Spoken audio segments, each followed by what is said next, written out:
Hello, I'm Josh Nelson. I'm the team leader from Alaska, over here on the furthest west and northernmost state in the United States of America. It's a lovely -9 degrees Celsius here today, and that's quite the warm up because it's been much colder lately. It's not that different here, I must say. One day it's summer and the other day it's winter, so yeah. It's the same all around the world. Yeah, it's the winter time in Turkey as well, but not that not as cold as you guys. I mean, I cannot imagine. No. Okay, so shall we start with our questions? We have prepared some questions for you, Joshua. Okay. Since you are a huge market center on the other side of the world, there are a lot of things that we're very, very curious about. And we have prepared you some questions. So let me hit you with the first question. Right. You are a market center of up to nearly 400 agents, right? That's correct. Perfect. We are wondering, what are your main sources of growth in terms of lead generation? So I'm going to give you two to focus on. One is always through your associate leadership council, your top producers. Those are people who you want to be in business with. And if your top producers are, coming to you with people who they want to be in business with and telling, I did a great transaction with this co-broker at a different location, go talk to them, or we got along, that's a warm lead. And there's sometimes already a relationship formed there. So for me and my personality style, that's the one I like to approach the most, more so than even like a cold call. Because if they've had a great experience together, it's a great way to start building the relationship. The second one too is through our independent brokerage model. Basically, we've taken smaller independent brokerages and joined up with them and brought in the Keller Williams systems and models and training. And that's been a really big success for what we did in our 2021 term, and it was awesome in that aspect, because when you do those, last year, because the market was so crazy, those broker owners were so busy, and we could come in with our tools and systems, and we allow them to train their agents. We take care of their accounting on the back end, and we offer so much more than they were able to do. So, and we were able to sit down and have meetings with 10 or 12 R2s at a time for that. And so that was a very beneficial lead generation source. Anytime that I can get more than 1 or 2 or 3 or 4 R2 recruits together to have a conversation, I'm all about that, because just trying to leverage time and have more conversations at once. Great, wow. Great, thank you. Yes, Yanesh. Yeah, let me follow with the second one. So, Josh, I mean, as you just mentioned, to be more precise and to be more in detail, according to your opinion, which lead generation channel is the most valuable one for you?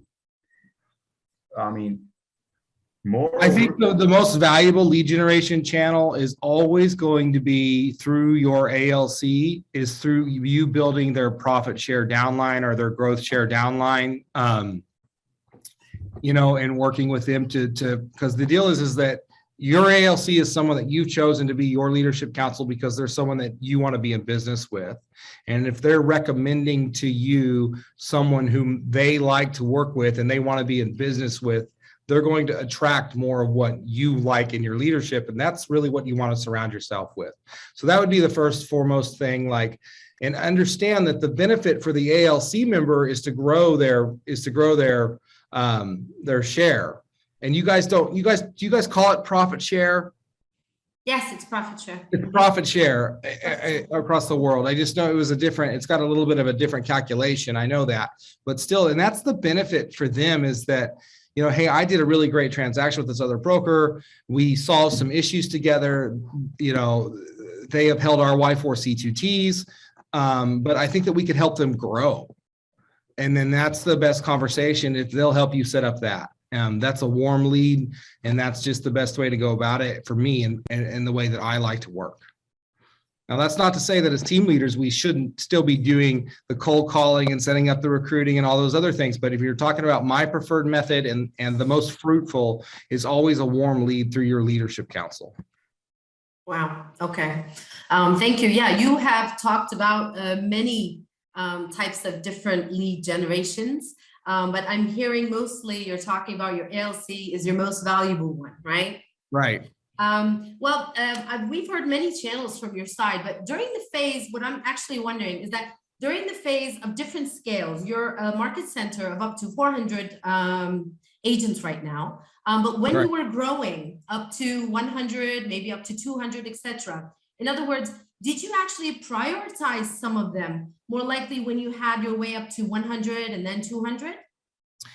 You know, I think that the model shows us like we always prioritize cappers and we help cappers grow and build big businesses.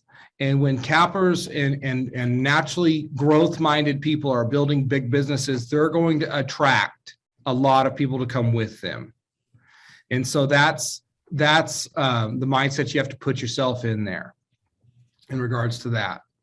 Is just keep helping your top people grow. Always focus on being in business with the best.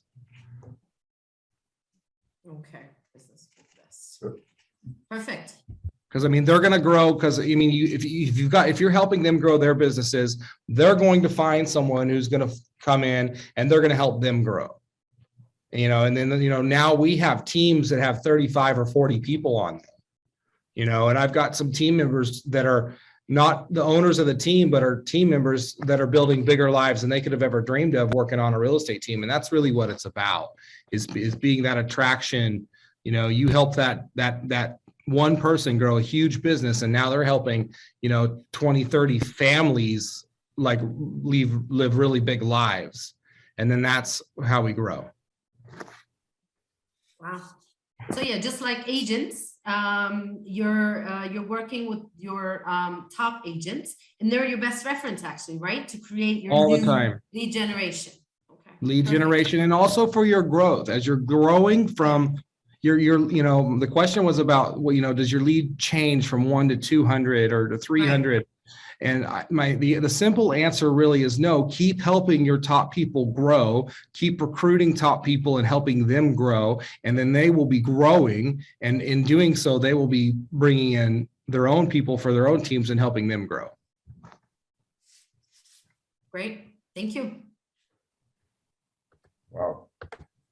That sounds very interesting. I thought there must be some change between 100 up to 400, let's say. But anyway, I mean, of course, there's nuance that gets complicated. But I mean, what we want to focus on, I believe, as team leaders, is the simple thing is that we want to be in business with people who want to grow. And we want to continue we need to continue to grow ourselves and keep our world big. And then we need to help them get their world bigger. And then they're going to pull more people with them, because if you as a team leader cannot actively manage or be in a relationship with 400 people, I'm sorry, yeah. It's impossible. It's a myth. And we feel so obligated to do that. And it's something that a lot of us struggle with, but you need to be in relationship with your top 20%, maybe your top 80. If you're a miracle worker, you can be in a good relationship with your top 80 people. Maybe it's more likely going to be 25 to 40 who you know the names of their kids, their birthdays, their anniversaries, that kind of stuff, you're in a close relationship with. But for the time being, how many agents do you have, Josh? We are just at under 400 today. We're doing in Alaska and in the States, we do license renewal. So we've got some new ones coming in, and we've had a couple of people retire and things like that. So that's where we're at today. Just right around 400. We may be at 398, 402. It changes daily right now. That's a huge number. I'm a team leader with a market center of 134 agents as of today. And right. Thinking about even 400 is just, it's just really different. It can be done. It can be done. Oh yeah. Of course, definitely can be done. But thank God there are models and systems that we follow at Keller Williams that allow us for it to be possible to reach 400, even 500. Yeah. Great. Yeah. Yener, I think he might be frozen. probably. I think he's having a problem with maybe his connection. Maybe so. But yeah. Okay. Yep, we lost him. Okay. It says I'm the host now. So what I'm going to do is maybe I'll make you the host. You're the host. There's actually nothing to be shared or anything, but Okay. Okay, since we're already in record, it's not a problem. Okay. No worries. All right. Yep. No worries. I hope he comes back soon. But we were actually wondering, let me ask the other question, actually. When you're looking for new agents, okay, when they're R1 or R2, does your lead gen actually differ? Do you use different channels for finding R1 agents? And do you use different channels for finding R2? Could you just give me a little bit about that? So I want to answer this in two steps. First off, as a team leader, your goal needs to be to focus on the R2s and to grow your market center to a point where you aren't taking R1 appointments.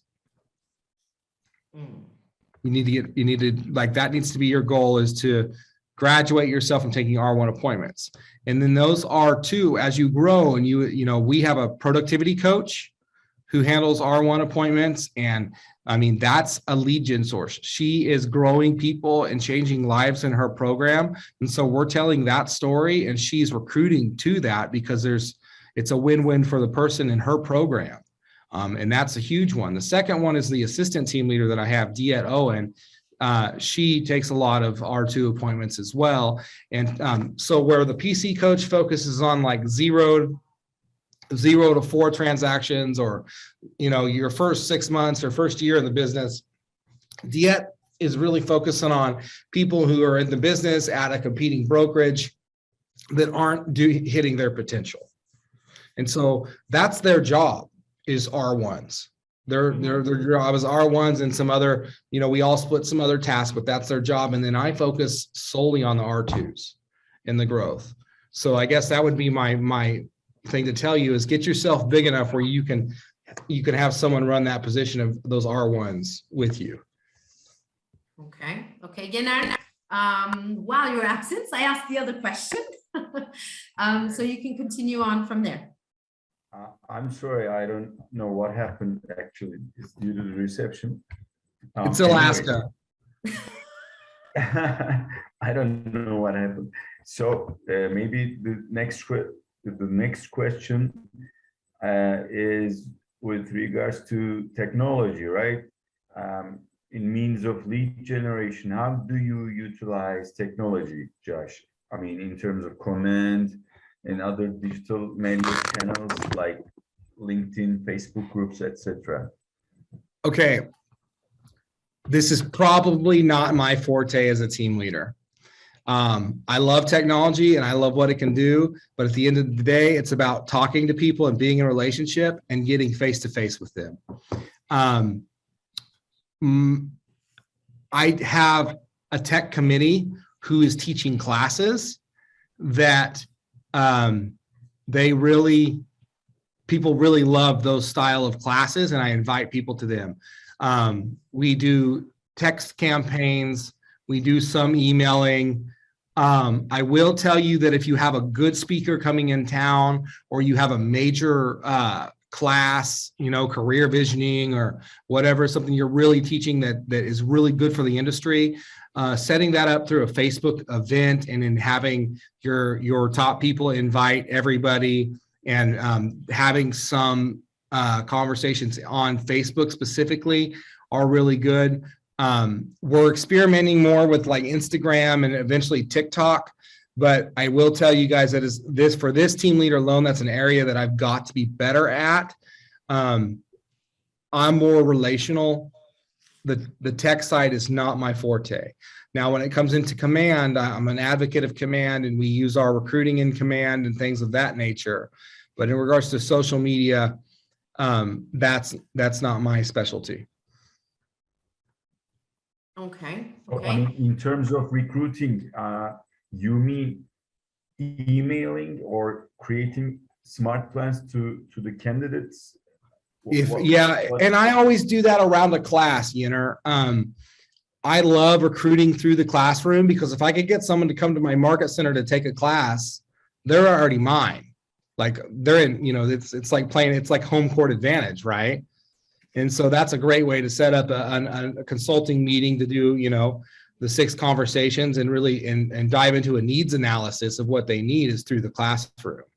So, a great coach once told me our job is to be attraction magnets. And, I think that our technology is amazing. But when I was in a mastermind with Gary Keller one time, and he said the biggest mistake that team leaders make is not running a teacher's calendar. And that's being in the classroom, learning, guiding. That doesn't mean being in the front of the classroom. That means being in the classroom with your agents and with your recruits too. So let's not get back to technology is amazing. Recruiting through the classroom is also amazing, and doing that with Facebook events and smart plans to promote that education is where the technology comes in to do that. For me speaking, Okay. come from contribution every time. Okay. Thank you. Well, that's actually very related to the next question that I was going to ask you, Joshua. What do you think about the effect of career events, training calendars, and PC programs to lead gen, which is very related to what you've just actually said. Recruit through classroom. That is my aha for the day, definitely. Yeah. Thank you very much for that. But what do you think about career events? Oh, I think that's great. With COVID, it's been a little bit harder to get people to show up to those. I feel that they're more impactful in person. Because if we that's just my case on it. So for our market center, as soon as we're COVID comfortable again and restrictions die down, we're going to go back to in-person career nights and things like that. And so anytime that you can get up and talk about the opportunity of real estate and the career that it brings, and get people through social media, that's where we talk about it. It needs to be a 30-day campaign for a career night of here's who's going to be speaking. This is why you should come. And that's where these things go hand in hand. You got to use the technology to promote that, to get them in there. But I think getting a career night led by you and a couple people who are super growth minded is absolutely an awesome thing to do. We've also go ahead. Sorry. No, go ahead. In the past, we've also done career fairs and things. So the local press, the newspaper in Alaska will once a year or twice a year put on a career fair event, and it's usually sponsored by the university. So we can go there and meet with people and talk to them. That's a great opportunity as well. Okay. Well, actually, the professional about career events is here with us right now, Yener.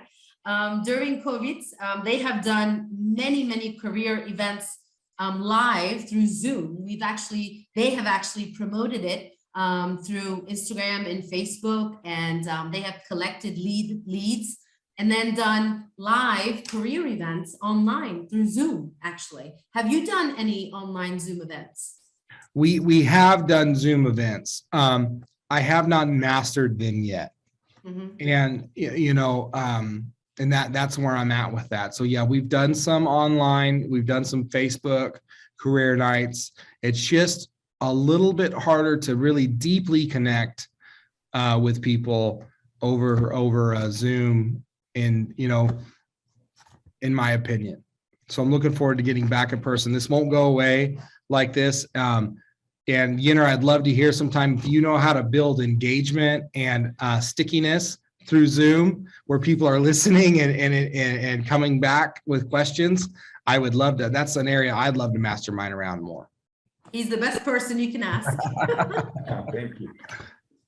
I mean, actually, we've done 6 of such events last year, and we reached about at least 800 people or so. I mean, wow.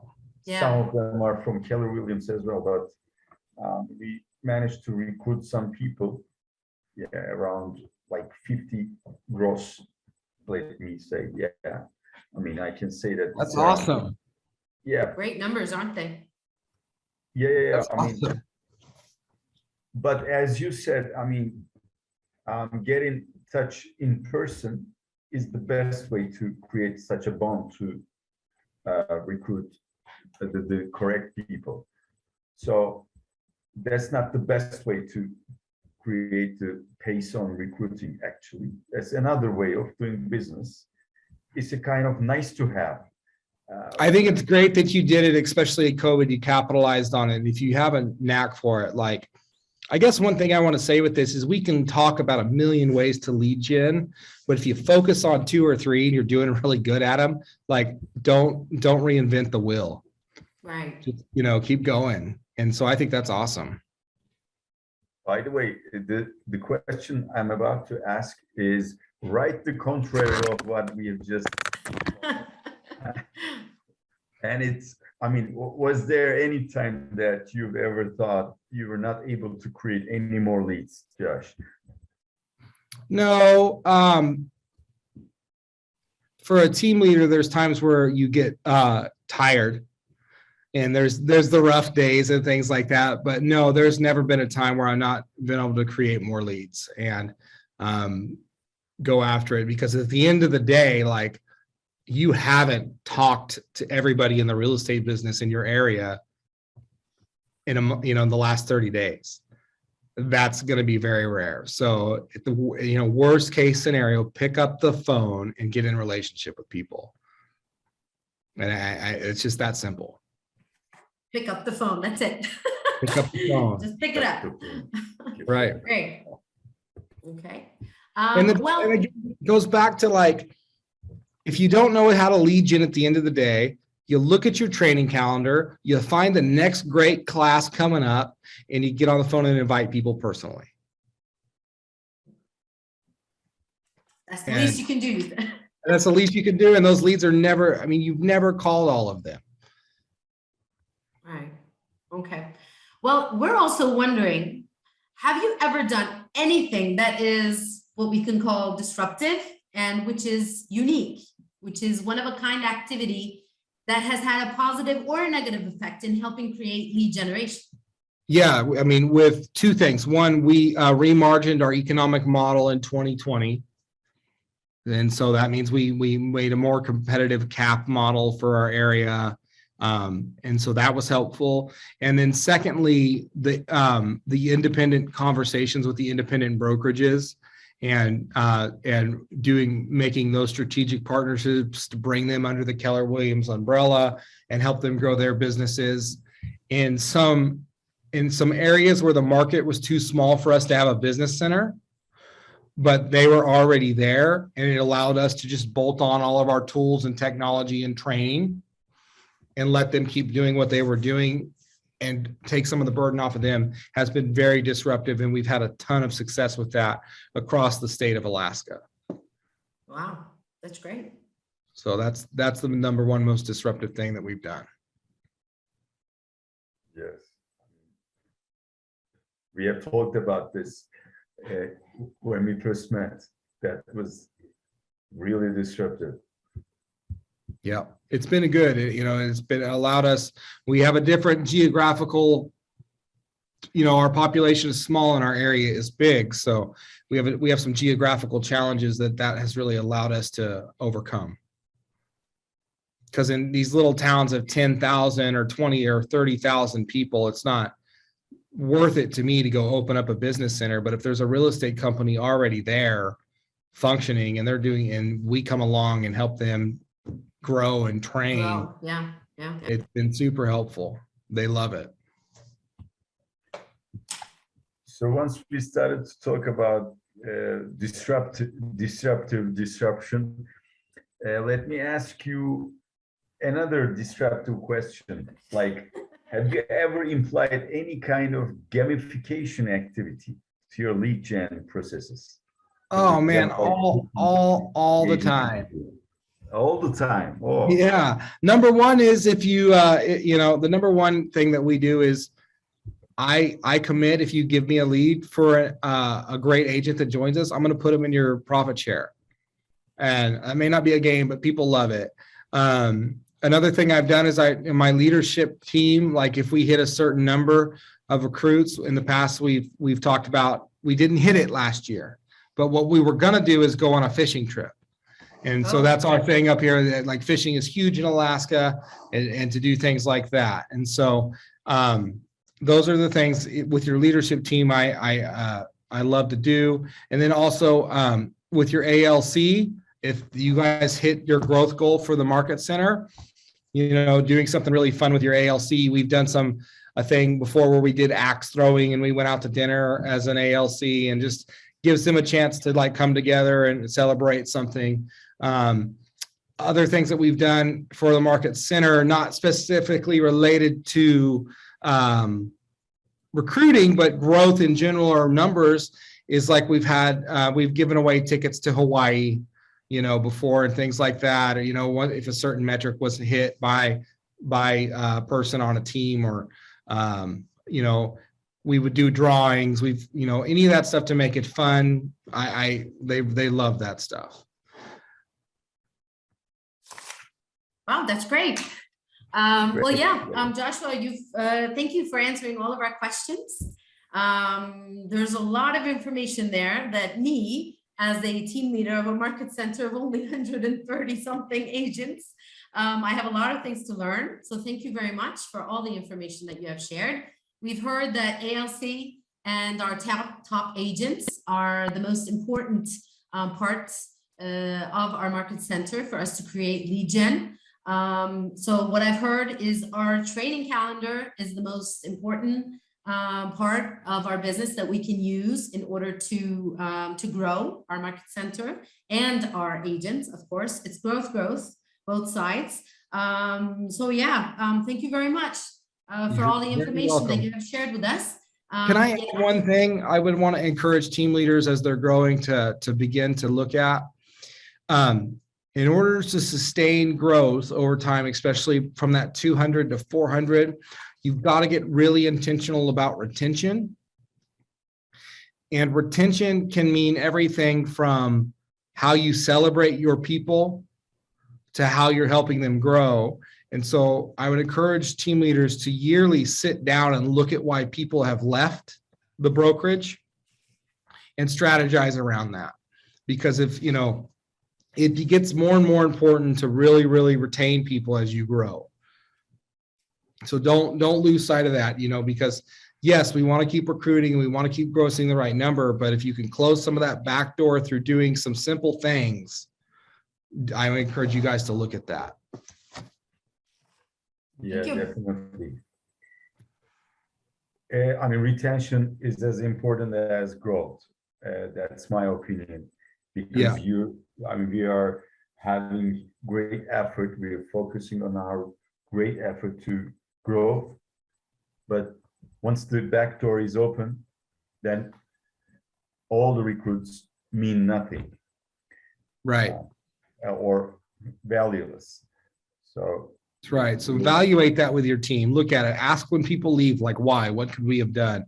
And for me, that's been an area that I'm trying to improve upon. You know, one of them that people want is they really want to be celebrated for their accomplishments, like on social media and stuff. So we're getting really better about that this year. You know, when they're hitting big numbers and hitting their goals and things like that. And we as team leaders have got to realize that not everyone's personality type is the same as ours. When it comes to that, like you and I may not care about a social media graphic. We care maybe about our profit, our P&L. Like, hey, we made money. We're really happy about that. I'm going to keep doing what I'm doing. But some people, they will leave you if their competitor is showing their top producers, but we're not. Things like that. So those are things you've got to pay attention to and figure out, you know, what matters to your people. Yeah. Bonus round. What is your 2022 target in terms of growth? I'd really like to get to 450 in 2022. 450. 450. Then we'll be close to each other, huh? Yeah. I want there all of anything- them. Is there is there anything different that you will do this year? Yeah, there is going to be a few things differently I'm going to do this year. I'm going to be more intentional about my relationships with my top producers. I'm doing exclusive top producer masterminds once a month, where you're invited by me and we're going to mastermind together once a month, but it's only for the top 20%. And that's it. The door shuts there. And then also I'm going to be better about celebrating my people's accomplishments through social media and things of that nature. Great, thank you. Wish you all the best in reaching your target for 2022. Awesome. Yeah, thank you guys. This was great. I really appreciate you guys reaching out to me. We really appreciate you, just spending time with us at 7 in the morning. So yeah, thank you for your time. It was very important for us. It will be me and Yanar's first mastermind with the other team leaders. So wish us luck. Fingers crossed. Awesome. That's awesome. That group of team leaders is your core group. And like, if you guys can come together and grow together, I think that's a great thing. And that's one of the beauties of Keller Williams, is that we're all kind of in this together and growing together. And so I love to hear that the team leaders are meeting like that. Yeah. Thank you very much. I would also like to thank Yener for his support in arranging this meeting and this conference with you, and helping me out, because he's also much more professional than I am as a team leader. So thank you again, Yener, for all your help. It's my privilege and honor to share this screen with you. Thank you. I thank you. And I like also thank you, Josh, in terms of your contributive and inspiring insights for both of us. Definitely. Well, I'm excited to hear and learn from you guys as well, because together we're all better. And you guys, this is an honor, and thank you, Yener and Simge. I appreciate you guys so much. Thank you. Thank you. Let's keep in touch more often in 2022. Sounds great. Definitely. All right, guys, have a phenomenal day. You too, Joshua. Take care. Say hi to everyone at Keller Williams, Alaska, please. I will. Bye. Okay, bye. Okay. Wish you a great year. Bye-bye. Thank you.